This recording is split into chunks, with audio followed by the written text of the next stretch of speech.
About 2 weeks ago, a student got in touch with me about doing an interview for his thesis.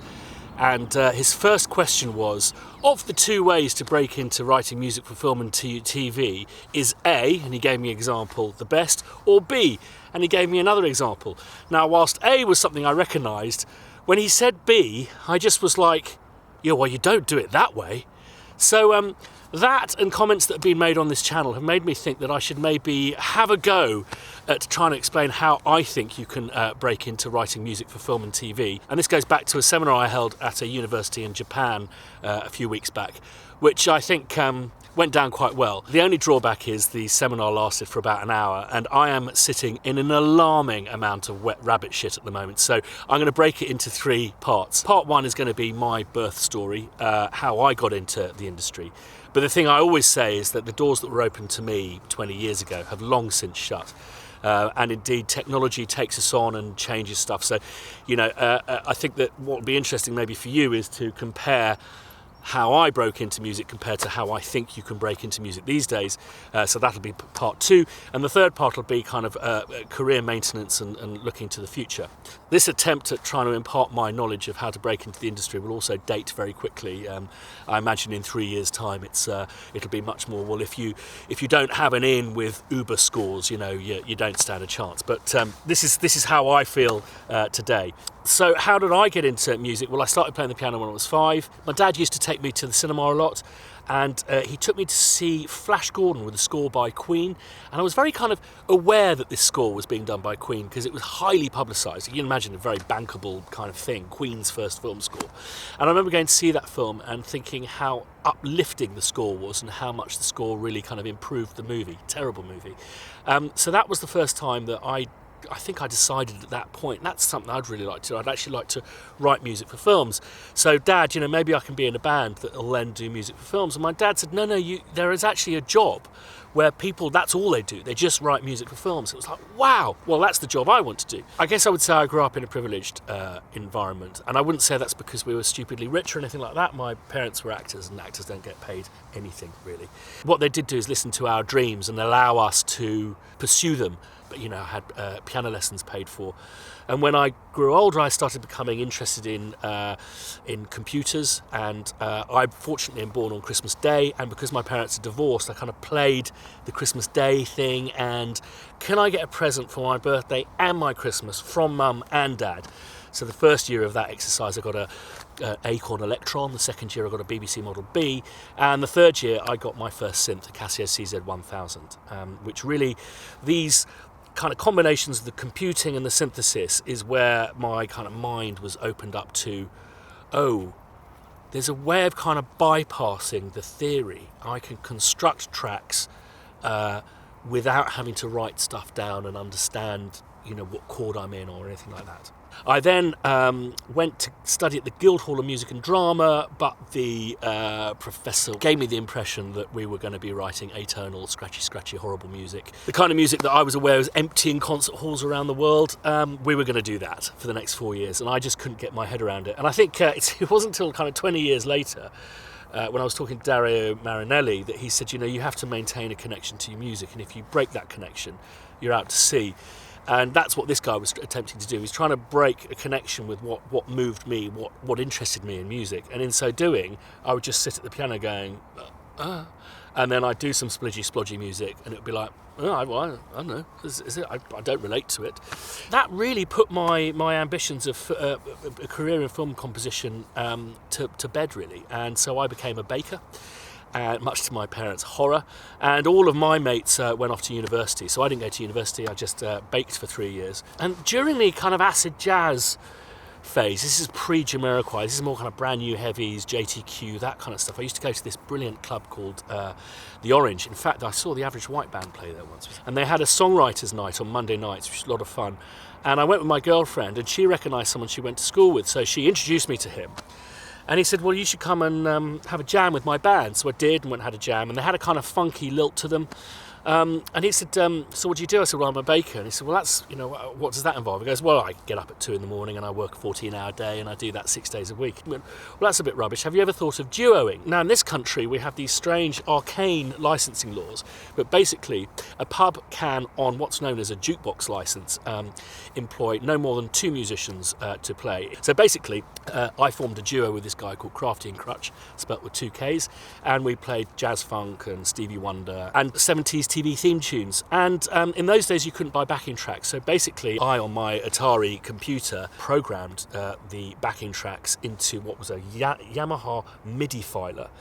And inadvertently, I gave myself a musical education, I guess similar to a junior car mechanic learning how cars work by taking to the pieces and putting them back together again. So that taught me about harmony and construction and all of that kind of stuff, especially with the kind of greats like Stevie Wonder. And I created a bit of a home studio, which was a Roland D5, a Tascam Porter 1, and what else did I have? An Atari ST running Qbeat. That's where I started kind of fiddling with stuff at home, sequencing. And when I was 25, I had a brain hemorrhage, which I've talked about already on this vlog, and it gave me a chance to kind of put a chapter marker in my life and go, well, really, I'm not really into doing this duoing stuff. I don't think it's particularly good for me. And I'd met a guy who was a very full and colourful character, a flamenco guitarist, who said, why don't we get your home studio and combine it with this kind of tax rebate I've had and create our own, we didn't have a name for it, but with hindsight, it was a project studio. I'd one day like to make a film about our exploits. We really didn't have a clue. And people used to go, listen, what are you guys looking to do with this studio? And we'd genuinely, without any sense of irony, we'd look them in the eyes and go, world fucking domination. With this, it was 3 ADAT machines, a big fucking controller, BFC they were called, and an O2R. So, running this project studio in Ladbroke Grove, we would just be utter slags and basically take anything that came through our door. And with our tenuous show business links, we did voiceover demos for actors. But also we hooked up with a bunch of people who were based in Watford, Good Looking Records, and I did a lot of engineering for LTJ Bookham, and MC Conrad would basically produce and mix the vocal versions of these first wave drum and bass stuff. Also, because of the hub we were working in, we worked a lot with Fresh Records, so I engineered a lot of vocal sessions for the freestylers. We also started doing porn music. At that stage, hardcore was illegal in this country, so they bypassed it by creating educational videos. So if you had 2 minutes of a doctor speaking, a chiropodist speaking at the front, then off you go, out come the erections. And so I started writing porn music with my partner. Something I'll always be thankful for him for is the introduction to Maggie Rodford, who runs Air Adele. She is a gatekeeper for film music in this country. And through Maggie Rodford, I was introduced to Anne Dudley. And Anne, I would say, is one of the 3 most influential people in my career: Anne Dudley, Maggie Rodford, and Rupert Gregson-Williams. But basically, they knew that I was working with LTJ Bookham and stuff, and were interested in. This was a time where people were really starting to combine orchestras and programmed elements. And Anne got me on board for several pictures, doing drum programming and synth programming. And again, kind of inadvertently, like I'd trained myself with these backing tracks for my duo, I also got to learn how you become a head of department, something I'm going to really dwell on in the second part of this series.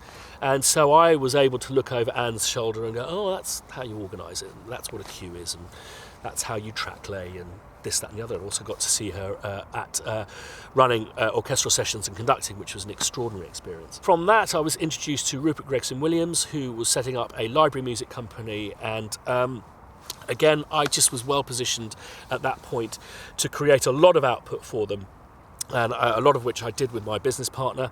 And sadly, we kind of split up and went our own ways before we really saw the fruits of our library endeavours, which really, for me, became the basis and foundation, the rock, not only for my career, but also Spitfire Audio. My friends all came back from university.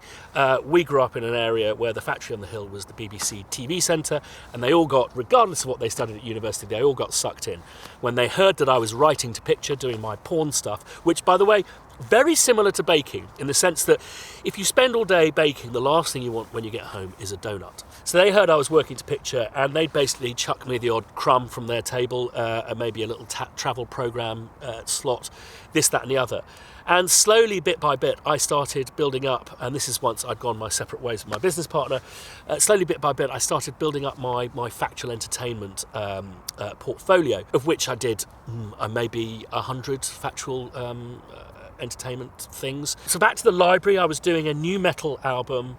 It didn't sound very good, so we decided, thankfully Rupert decided, to take me out to the States to record some mad 6-string shredders and amazing drummers out there. And we did it in a studio next to his brother, Harry Gregson Williams, who was having an interesting time on Spy Game, and asked me to, if I fancied having a go at some of the drum programming. And I did, and it was successful, and quite a lot of it was used. So because of the success of the Spy Game project, I was able to show directors clips from that film that weren't my cues, but contained a lot of my textures and stuff. So I did a couple of micro-budget feature-length movies, which were absolutely crap, and proved, and this will be key in the next part, and proved that I could be a reliable head of department. And from that, I think really what happens, and you see it with hindsight and you realise it happened, but at the time it was like, yes, of course, I would get this job because I've done, this 2.5 minutes of Spy Game, and I've done a couple of crap micro-budget films. But Maggie became my advocate and got me on board a big Mandy Moore movie. And then I also, because of my work on Spy Game, got a really big parkour movie. It was French. And from that kind of kick-started my feature film career. And again, through Rupert Gregson Williams, who hooked me up with a director whose wife ran a production company. Out of the blue, I was offered a period kind of drama comedy. And I wouldn't be the obvious choice for that, because I was kind of horror films and science fiction films and edgy, that combining orchestras and loops and all that kind of stuff. But the thing was, it was a story of a girl who went back in time into the novel Pride and Prejudice. And what they thought was they needed a modern score over a period drama. And within 2 weeks of working for it, they just went, nah, let's just go Georgian. To my horror, because I've never written period drama, I don't understand classical music. And I did a bit of study and realised that period drama music was an invented form of music. It had no relation to the music of the era. It was just it was an artifice. So I worked out how to do that, and I feel the score was successful, the series was successful, and that led on to, I think, one of my greatest achievements, and the thing I enjoyed more than anything else that I've ever worked on. I did 9 feature-length Poirot, which is a Belgian detective, and these scores were amazing to write because it was like creating Rubik's cubes that slowly joined together towards the denouement at the end. And I guess that brings us pretty much up to date. But I think that something my career has taught me is don't be confined by your dreams. I always dreamt of writing music for spaceships and robots, and in fact I did a thing with John Wright called Our Robot Overlords, which was just brilliant to do. It was like a childhood thing to do. Did I enjoy it as much as Poirot? Well, that's one of the great surprises, these unexpected surprises of travelling along this journey, is that, I was offered Poirot and I thought, well, this is going to be a tie around my neck. I'm going to really hate this. And I enjoyed every living minute of it. About 2 years ago, I went to the doctor, and he looked at my stats and he went, okay, what's going on?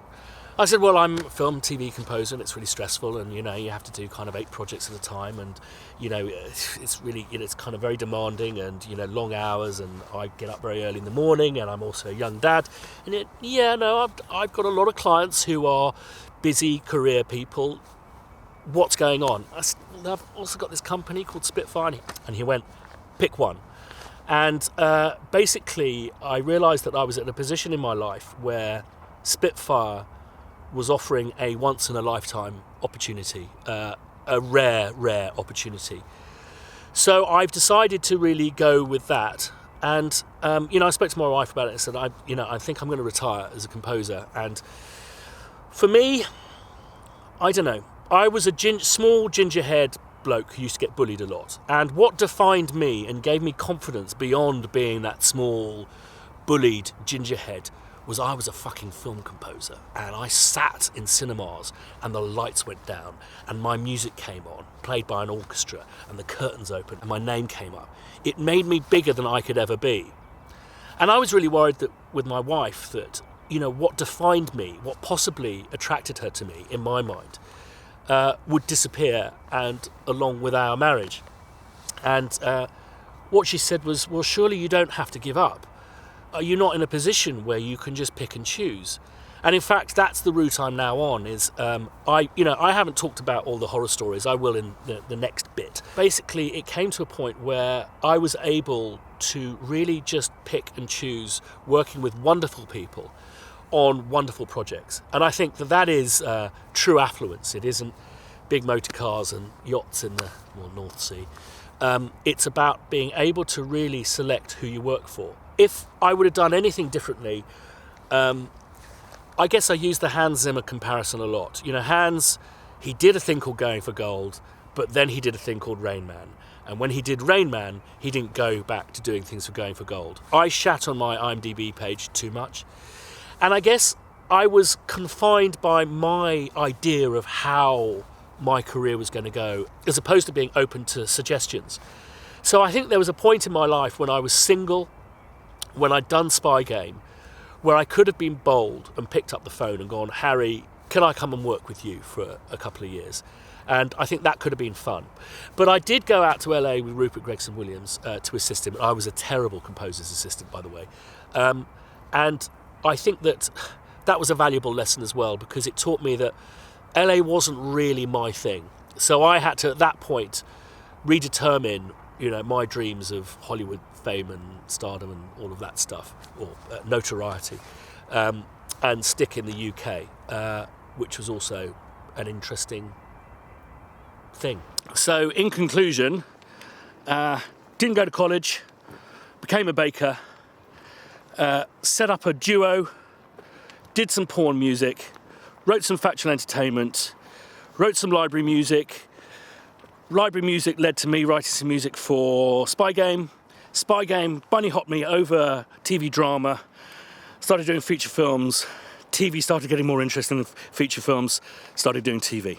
As I said, the doors that were open to me have long since closed, and one of the greatest joys you'll have working as a film and TV composer is asking other composers their birth stories and how they went from cleaning out fridge freezers in Sainsbury's to becoming successful TV and film composers. I'm looking forward to the next one. If you like what I'm doing, hit like, and if you want to see the next one, it might be wise to subscribe.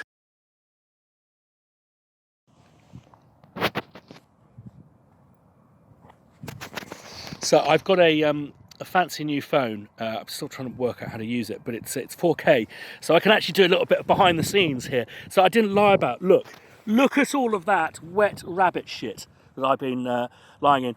But also I'm proud to debut Gorse Cam. Look, bit of gorse, but also lovely view.